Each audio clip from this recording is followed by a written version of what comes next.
Mi tarea que me fue dada para esta sesión es ser fiel en el púlpito.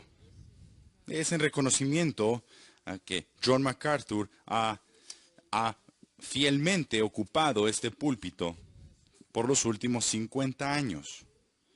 Este púlpito en realidad comenzó allá donde está la capilla, después se fue a donde hoy en día está el gimnasio, hasta que este edificio fue construido y este púlpito fue puesto en este lugar. Y este es un testimonio increíble de 50 años de ocupar el púlpito de esta iglesia. Y es un testimonio a la fidelidad de Dios a este hombre y a nosotros. Para ponerlo esto en perspectiva a largo plazo, John Knox, el predicador de Escocia, él estuvo en su púlpito en Edimburgo de 12 a 13 años. Jonathan Edwards, el gran predicador del gran avivamiento, él estuvo en su púlpito en el norte de Hampton por 22 años.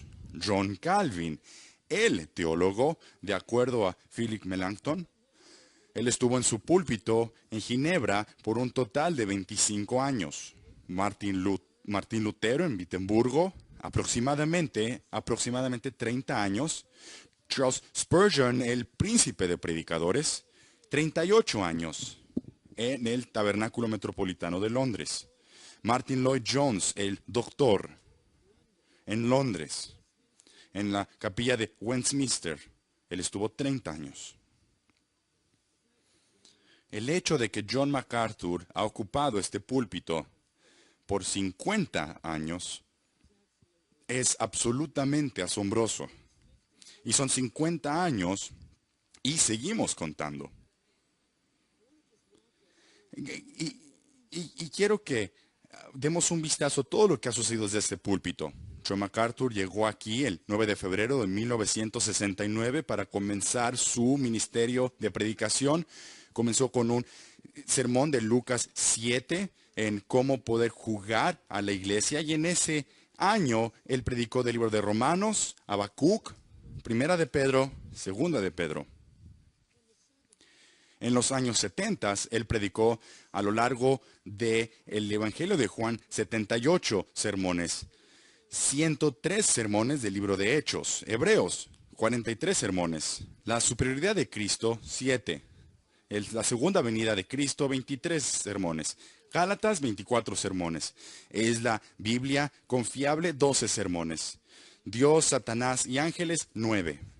Primera de Corintios, 81 sermones consecutivos. Colosenses, 23. Zacarías, 19. Salmos, los miércoles en la noche, 73 sermones. Movimiento carismático, 12. Efesios, 60. Mateo, 226 sermones consecutivos de manera expositiva. Daniel 31. Primera de Timoteo 50. Segunda de Timoteo 27. Filipenses 46. Daniel 31. Romanos 124. Santiago 34. Primera de Pedro 50. Esos solamente son los años 70.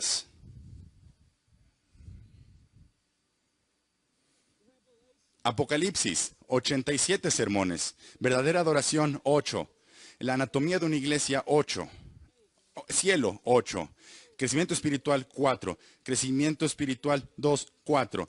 ¿Qué le sucedió al Espíritu Santo? 6. En los años 90. Primera de Tesalonicenses, 36. Consecutivamente. Segunda de Pedro, 27. Apocalipsis, 87. Filemón, 4. Segunda de Tesalonicenses, 17. Tito, 24. Segunda de Corintios, 96 sermones expositivos. El amor de Dios, 6. La familia, 7. Lucas, 298 sermones consecutivos. Mis hijos entraron a la Universidad de Masters en Lucas 11. Se graduaron 4 años después en Lucas 13.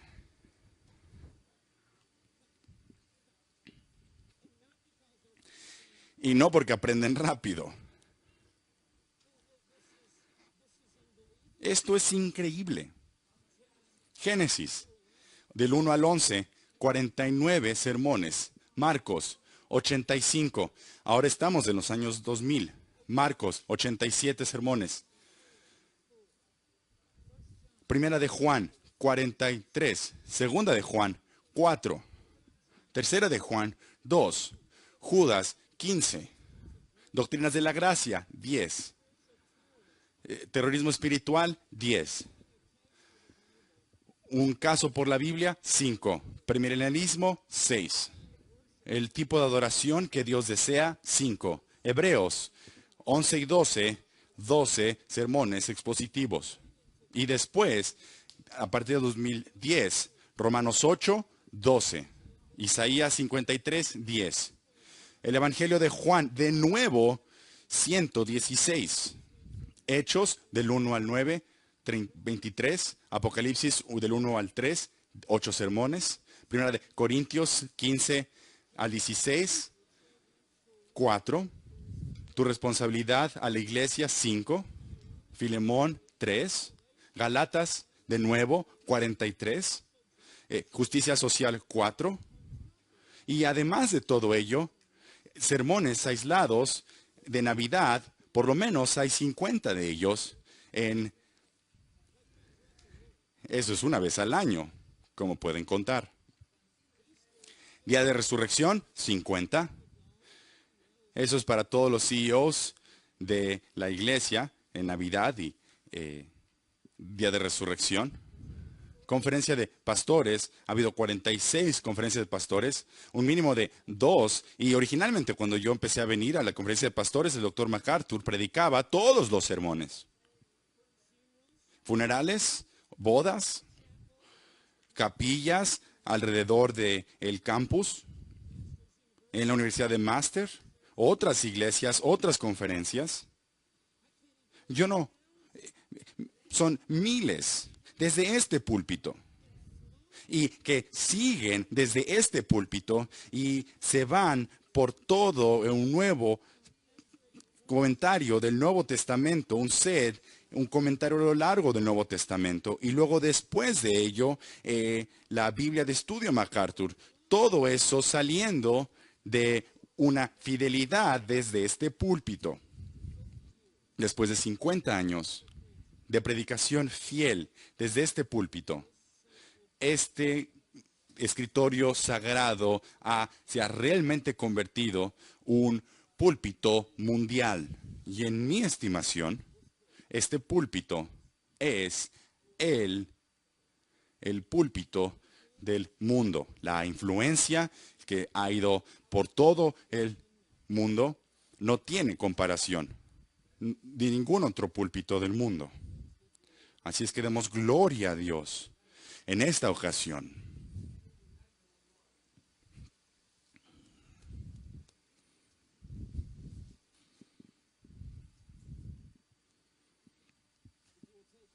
Si toman sus Biblias y van conmigo al 1 de Timoteo, capítulo 4, versículos 13 al 16, ese será nuestro texto. 1 de Timoteo, capítulo 4, versículos 13 al 16. Quiero comenzar por leerlo para poder estudiarlo, leerlo enfrente nuestro y que Dios escriba este texto en nuestros corazones. 1 de Timoteo, capítulo 4, comenzando con el versículo 13. El apóstol Pablo, mientras que escribe a su hijo joven en la fe, Timoteo, escribe estas palabras con autoridad apostólica. Entre tanto que llego, ocúpate en la lectura de la Escritura, la exhortación y la enseñanza. No descuides el don espiritual que está en ti, que te fue conferido por medio de la profecía con la imposición de manos del presbiterio. reflexiona sobre estas cosas. Dedícate a ellas para que tu aprovechamiento sea evidente a todos. Ten cuidado de ti mismo y de la enseñanza. Persevera en estas cosas, porque haciéndolo asegurarás la salvación, tanto para ti mismo, como para los que te escuchan. Como Pablo escribe estas palabras, el joven Timoteo está en una situación difícil. Él ha sido arrojado al área profunda de la alberca y está en una situación difícil. Antes de ello, Timoteo siempre ha estado en la sombra de Pablo. Ha sido quien está frente a la congregación diciendo Pablo allí, y Timoteo solamente ha sido un observador del liderazgo de Pablo. Pero ahora Pablo está en Macedonia y Timoteo ha sido enviado a la iglesia de Éfeso. Y Timoteo ahora está en este reto que es el reto de su vida. Es un pastor joven en una iglesia que ya lleva tiempo, la iglesia de Éfeso. Tiene líderes que no son calificados, por eso es que en el capítulo 3, versículos del 1 al 7, tiene que decirles, un anciano debe de cumplir con estos requisitos. ¿Por qué diría eso? Porque eso es lo que Timoteo no tiene. Él está en medio de un liderazgo no bíblico. Ancianos ya son. Yo no sé si tú has estado en esa situación. Yo sí he estado en esa situación. Cuando yo tenía 30 años, yo fui a predicar mi primera iglesia, yo fui a la primera reunión de ancianos, la primera que sería la reunión de ancianos de mi vida. Yo no tenía ni idea quién tenía que hablar, cómo debería de llevarse a cabo la reunión. Y mientras yo estaba allí en esa primera reunión de ancianos, todos los ancianos por lo menos, tenían el doble de años que yo tenía. Muchos de ellos no eran calificados, inclusive había inconversos allí. Yo entiendo exactamente lo que Timoteo estaba viviendo. Y creo que muchos aquí pueden sentir lo que Timoteo estaba sintiendo mientras estaba en medio de una iglesia que tiene liderazgo no calificado. Esto es como tratar de aventar una cuerda hacia arriba para poder perseguir una filosofía de ministerio con gente que no está calificada.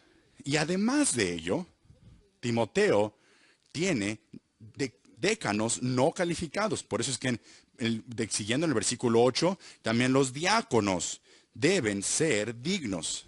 La razón por la cual le está diciendo esto a Timoteo es para que en Timoteo pueda él saber cómo guiar en esta situación difícil en Éfeso.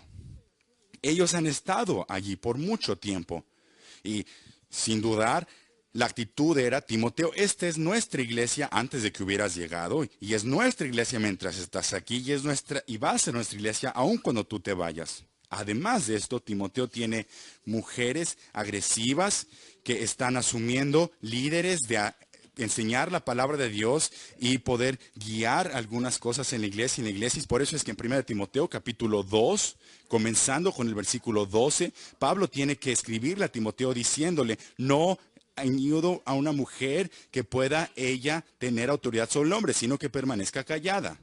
¿Por qué diría esas cosas? Porque Timoteo está en una iglesia donde las mujeres están presentes en la enseñanza, y lo que Timoteo se está enfrentando es hombres pasivos y mujeres agresivas, lo que es el resultado de la caída. Que el hombre no toma su autoridad de liderazgo, y las mujeres entonces llegan a esa autoridad y ellas toman el volante porque nadie está tomando el volante. Y esto es el reto en el cual Timoteo se encuentra. Él tiene viudas en la iglesia, las cuales nadie está cuidando de ellas. Él tiene que lidiar con ello en el capítulo 5, versículo 16. Solo porque tienen dinero, ellas tienen mucho peso en las decisiones de la iglesia. Y por eso es que Pablo le dice, él va a tener que lidiar con esto. Y Timoteo está en el reto de su vida. Timoteo es un hombre joven, no sabemos exactamente qué edad tenía. Probablemente está en sus años 30.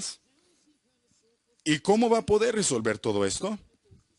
Timoteo está desanimado, él está decaído, él está desilusionado, él se ha vuelto defensivo, él se está retrayendo en su predicación, él está tratando de poder quitar todo tipo de controversia, él ha puesto todo esto en un denominador menor. Así es que, ¿qué es lo que Pablo le está enseñando aquí? ¿Qué le va a decir a Timoteo? ¿Y qué nos va a decir a ti y a mí el día de hoy? Porque muchos de ustedes aquí que son pastores, especialmente aquellos que son pastores jóvenes, inmediatamente pueden entender lo que Timoteo estaba sintiendo mientras que tú te encuentras en una situación difícil en el ministerio, al igual que él. Y lo que Pablo le tiene que decir a Timoteo es más reciente que el periódico de mañana. Habla exactamente a lo que tú y yo estamos viviendo el día de hoy. Y lo que Pablo le está diciendo a Timoteo es esencialmente esto. Hombre joven, aférrate al púlpito y predica la palabra de Dios. Yo voy en camino. Y hasta que yo llegue allí, tú mantén el fuerte y predica la palabra de Dios. Y la palabra de Dios deja que ella pueda tener su efecto y pueda ella resolver los conflictos. No te retraigas de tu predicación. Eso va a hacer que todo sea peor. Tú tienes que avanzar con la palabra de Dios y predicar la palabra de Dios. Y entonces dejar que todo eso haga su resultado. Es mejor ser dividido por la verdad que unidos en el error. Así es que veamos este texto. HB acaba de decir amén. Eso me encanta, hermano.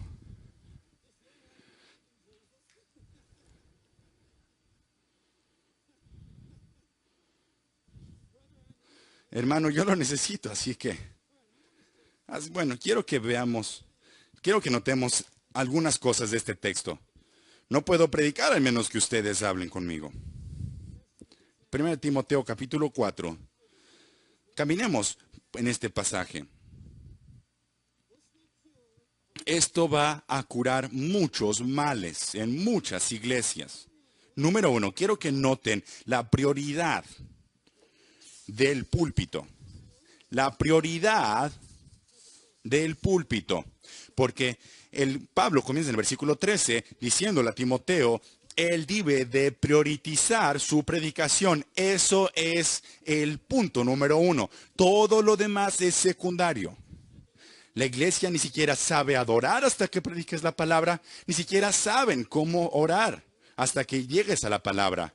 La iglesia no va a perseguir la santidad hasta que tú pongas el camino. La iglesia no va a poder estar lista para el ministerio hasta que tú prediques la palabra. La palabra de Dios está al epicentro de la vida de la iglesia. Martín Lutero lo dijo de esta manera.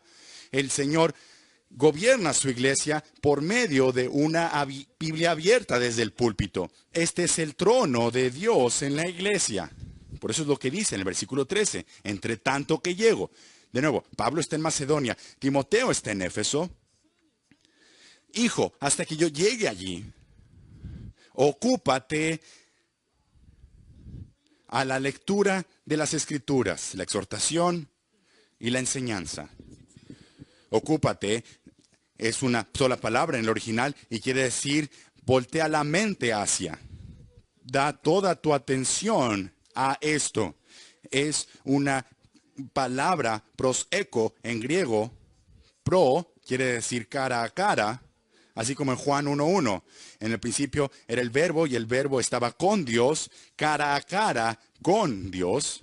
Timoteo, tú tienes que estar cara a cara con tu predicación, tu ministerio de predicación. Y quiero poder desempacar este verbo. Está en el presente. Quiere decir, Timoteo, tienes que constantemente darle atención a la predicación de la palabra. Esto no es algo que haces temporalmente. Esto no es algo que haces solamente un día a la semana. Tienes que continuamente estar cara a cara enfrente de esta tarea. Segundo, está en la voz activa. Quiere decir que no puedes ser pasivo. No tienes que esperar a que el reto llegue a ti. Tú tienes que tomar acción. Tú, Timoteo, tienes que tomar el toro por los cuernos. No puedes dejar que todos te presionen a su modelo de lo que ellos creen que tu ministerio debería de ser. Y está también en el imperativo. Esto es un mandamiento del apóstol Pablo, directo de la cabeza de la iglesia, el Señor Jesucristo. Esto no es una opción, esto no es una sugerencia. Timoteo, tú debes priorizar el púlpito. Esto habla de la primicia, de la predicación de la palabra. Y no nos sorprende ver esto. Ninguna iglesia va a levantarse más allá de la fortaleza de su púlpito. La iglesia no podrá levantarse más allá de la predicación que se lleve a cabo en su púlpito. Pero ningún púlpito seguirá más allá de la predicación que se predique de su palabra. Como ya fue dicho, en la iglesia del primer siglo fue una iglesia que predicaba. Una de cada 4 versículos del libro de Hechos es un sermón o lo equivalente a un sermón, donde hay un testimonio siendo dado a gente alrededor suyo. El título del libro de Hechos es este título, si me preguntan a mí, no es los hechos de los apóstoles, es la predicación de los apóstoles. Todos queremos tener una iglesia del primer siglo, ¿no es así? Entonces necesita que nosotros prioricemos la palabra de Dios. No podemos rendirnos de esa prioridad. Cuando leemos Hechos capítulo 2, 42, ¿cuál es lo primero que está en la lista? Ellos se dieron a sí mismos a la enseñanza de los apóstoles. Todo lo demás fluía después de ello. La comunión, partimiento del pan, la oración, casa por casa, dándose unos a otros. Y el Señor estaba añadiendo día tras día a aquellos que estaban siendo salvos. ¿Qué es lo que hizo que todo eso sucediese? Era la predicación de los apóstoles. Así es que primeramente quiero que vean aquí la prioridad de la predicación. Ahora segundo, número 2. Quiero que vean también el patrón de predicación. Porque le importa a Dios no solamente qué dices, sino cómo lo dices. Y Dios ha establecido aquí cómo debemos predicar. Ninguno de nosotros está libre a reinventar lo que es la predicación. Ninguno de aquí tiene libertad para poder llegar a inventar una nueva manera de predicar. Hay una manera bautista de predicar, una manera independiente de predicar, presbiteriana. No hay una manera de predicar en el norte, en el sur no existen esas diferencias. No hay una manera de predicar de este lado del continente o del otro. No hay maneras de predicar si estás con gente mayor o gente joven. Solamente hay una manera de predicar. Y es lo que está diciendo el texto. Esto es algo de un principio regulativo de la predicación. Esto es un patrón atemporal que puede estar puesto sobre cada uno de nuestros sermones. Esto es una perspectiva de lo que se necesita en nuestra predicación. Y Dios nos está diciendo cómo es que su palabra debe ser predicada. Si tú te apartas de esto, entonces tú has abandonado lo que es la verdadera predicación. Son 3 cosas. Lo pueden ver ahí en su pasaje. Claro, como el día. La lectura de las Escrituras, la exhortación y la enseñanza. Si alguna de estas componentes lo dejamos a un lado, entonces la cabeza de la iglesia no estaría contento.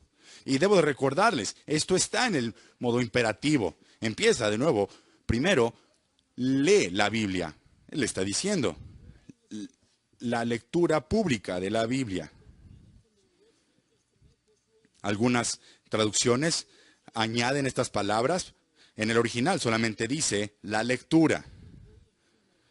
un artículo definido. La lectura es la lectura pública, pero la palabra la indica que esta es un tiempo designado de la lectura en su tiempo de reunión. En otras palabras, tú debes de comenzar por medio de leer el pasaje de escritura. Tú no vas al púlpito y le dices, te subes y solamente dices un chiste. No comienzas diciendo algo, oye, fíjate que algo justo me sucedió cuando venía a la iglesia. Cuando te pares delante de las personas de Dios, Pablo dice a Timoteo, primeramente tienes que leer la palabra de Dios. Y es una oración imperante. Todo lo que vas a decir el día de hoy va a salir de este pasaje de la Escritura. No tengo nada más que decirles aparte de la palabra de Dios, y este pasaje delante de nosotros será el medio para comenzar nuestro estudio. Todo lo demás va a salir, emanar de este texto, no de la cultura, no de las tradiciones religiosas de hombres, pero de la palabra de Dios misma.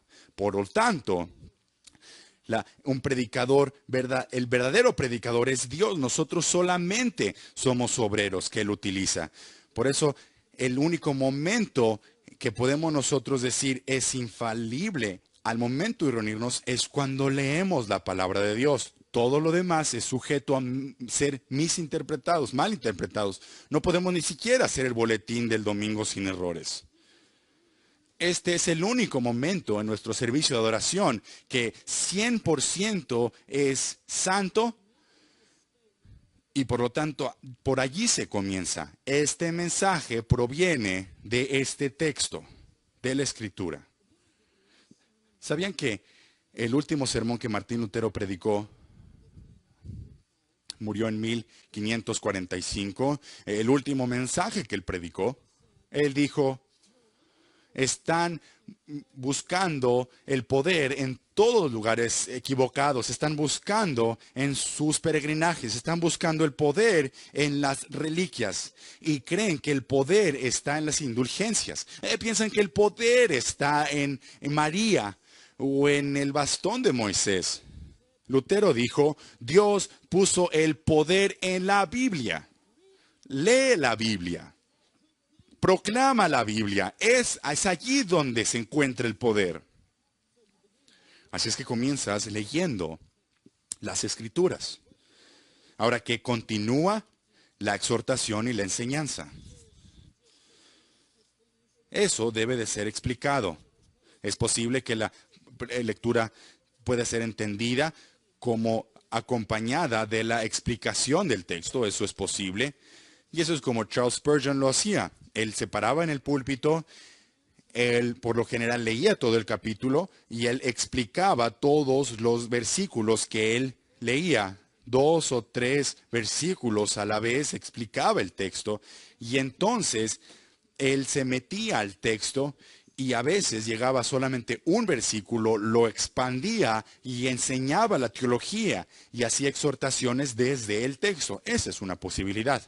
Otra posibilidad es que la enseñanza del versículo 13 es la interpretación del texto que es leído. Y es el jalar la doctrina y la doctrina de ese pasaje de la Escritura. Y entonces la exhortación es la aplicación. La exhortación es la aplicación, el poder estar allí animando, el rogando a las personas que pongan esto en práctica en sus vidas diarias. Sin importar cómo es que esto debe de ser entendido, independientemente, estos son los componentes que tenemos. Por eso es que número 3, no solamente después de leer, número 2 es exhortar.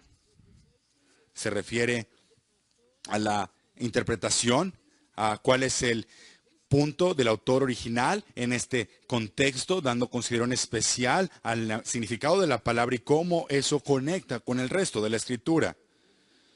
La analogía de la Escritura, cómo es que este texto que estamos abriendo delante nuestro es gobernado por todo el resto de la Biblia. No leemos el resto de la Biblia por medio del lente de un versículo, es de otra manera.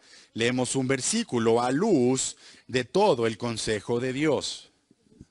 Y esta enseñanza aquí Se refiere a la teología y la doctrina y la instrucción y los preceptos y los principios.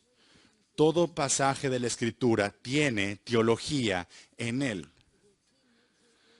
Hay 10 grandes rangos de teología y tú tienes que saber y conocer cada uno de estas 10 áreas de teología sistemática y cuáles son las subcategorías debajo de cada uno de ellos. Hay bibliología, teología propia, cristología, neumatología, angelología, antropología, amartología, soteriología, eclesiología, escatología.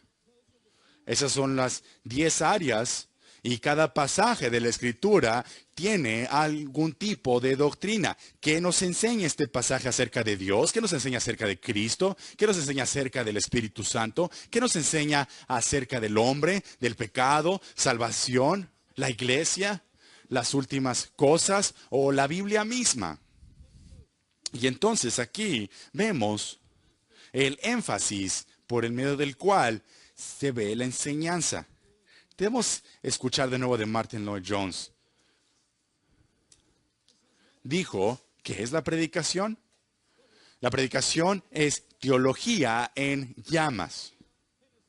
Y una teología por medio de la cual no toma el fuego. Las personas cuando entienden esto lo pueden ver de una manera deficiente. No, la predicación es teología cuando proviene de un hombre que está en llamas. Él diría, la predicación debe ser siempre teológica, debe ser siempre fundamentada en la teología. No hay tiempo para predicación que no tenga detrás de ella teología. Escucha, ni siquiera puede ser salvo sin teología. No puede ser santificado sin doctrina verdadera. Lloyd-Jones escribía, no puedes propiamente poder lidiar con arrepentimiento sin lidiar con la doctrina del hombre, la doctrina de la caída, la doctrina del pecado y la doctrina de la ira de Dios en contra del pecado. Entonces, cuando llamas a los hombres a arrepentirse y que ellos se arrepientan delante de Dios, ¿cómo puedes hacerlo sin que ellos sepan quién es Dios y en qué plataforma pueden ellos venir a Dios? En otras palabras, escribía él, la predicación es altamente teológica. Por eso es que mientras predicamos la palabra de Dios, mi amigo, no debes de tú dar un sermón en cómo debes de tener unas vacaciones lindas. Debes de leer el texto, debes de enseñar el texto y debes de sacar la teología del texto y entonces alimentarles la carne de la palabra de Dios. Entonces, la exhortación.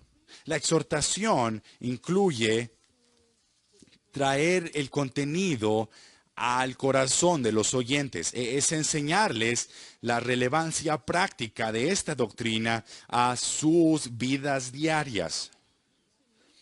Tú conectas la enseñanza en a dónde están viviendo, qué es lo que están viviendo y cómo es que esta verdad requiere una respuesta de parte suya para vivir lo que está diciendo el texto. La palabra exhortación quiere decir un llamado, es una exhortación, es que vengan, que se acerquen. La palabra exhortación aquí incluye urgir, animar y rogar y persuadir y consolar, implorar, redarguir, advertir, exhortar. Todo esto se incluye en esta palabra exhortación. En otras palabras, nosotros debemos de consolar y nosotros debemos de también causar dolor.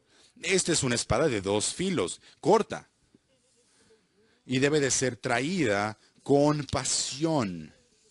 Debe de haber un sentido de urgencia, un sentido de fervor, mientras que nosotros rogamos por medio del pasaje. Los puritanos solían decir, debe de haber un fuego desde el púlpito. Y este fuego da dos elementos siempre. Primeramente, da luz y da calor. Debe de haber la luz de la enseñanza y debe estar también el calor de la exhortación. No es una o la otra cosa, son las dos cosas. Y yo estoy de acuerdo con el profesor John Murray, que él dijo, si no hay pasión, entonces no hay predicación. Es una necesidad de la predicación de la palabra, que las convicciones del hombre que se está predicando salgan mientras él exhorta al que está oyendo. R.C. Sproul, un mentor mío, lo decía de esta manera: esta predicación apasionada es una mentira. No lo crees realmente. Te paras allí, enseñas, pero no estás rogando. No hay predicación. Un hombre joven fue a Martin Lloyd Jones y le preguntó la diferencia entre enseñar y predicar. Lloyd Jones, con ese humor de Inglaterra, le dijo: joven, si me quieres preguntar la diferencia entre predicar y enseñar, es obvia. Nunca has escuchado una predicación. Porque si has escuchado predicación, sabes la diferencia.